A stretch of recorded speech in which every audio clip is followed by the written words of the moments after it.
tak secara langsung tuan, Allah Ta'ala nak bagi tahu, ya, hanya agama engkau ini saja yang membawa kepada petunjuk. Yang memberi petunjuk. Kalau selain daripada ini bukan. Nampak? Tapi Allah Ta'ala tak sebut gitulah. Allah Ta'ala kata apa? Jika mereka beriman seperti mana kamu beriman, maka mereka adalah ihtadau. Mereka adalah orang-orang yang mendapat petunjuk. Maksudnya ialah hanya kamu saja, agama kamu saja, apa yang kamu imani saja, itu saja adalah jalan petunjuk. Yang lain bukan. Faham tak? Sebab apa? Sebab kemudian Allah Ta'ala kata apa? Wa in tawallau. Kalau dia berpaling, fa innama hum fi syiqaq. Kalau mereka berpaling daripada apa yang kamu imani tersebut, maka mereka selamanya akan berada dalam perbalahan ataupun pergaduhan. Maknanya apa? Maknanya apa saja yang mereka beriman selain daripada yang sama dengan kamu beriman, maka mereka tu salah. Dan mereka akan berada dalam pergaduhan. Kenapa tuan-tuan? Ada sebab dia. Nanti kita bahas satu-satu. So dalam ayat ni Allah jelaskan hanya Islam yang dibawa oleh Rasulullah adalah agama yang benar. Dan sesiapa yang mengambil selain daripada itu, maka dia sengaja mencari perbalahan. Atau dalam arti kata lain salah. Tak betul lah. Yang betul hanya kamu je.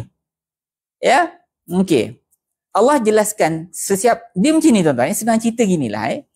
Dia kalau tuan-tuan tanya, apa agama sekalipun, bila tuan-tuan tanya dia, apakah agama yang benar? Confirm dia akan kata agama akulah yang paling benar. Confirm dia kata agama akulah yang paling benar. Betul tak? Tuan-tuan tanya orang Islam kan? Tanya orang Islam. Agama apa yang paling benar? Confirm lah agama Islam yang paling benar.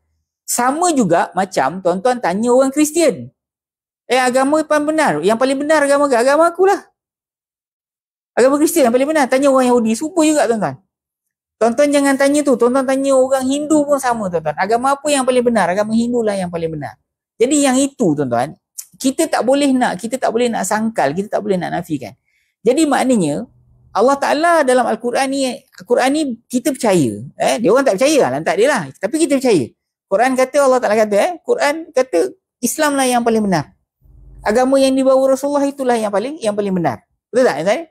Jadi bila orang yang tidak beriman dengan Al-Quran dan tidak beriman dengan Nabi Muhammad SAW, mereka ada agama mereka sendiri, dan tengok tuan-tuan, Allah Ta'ala ni punya pandai, punya bijaksana.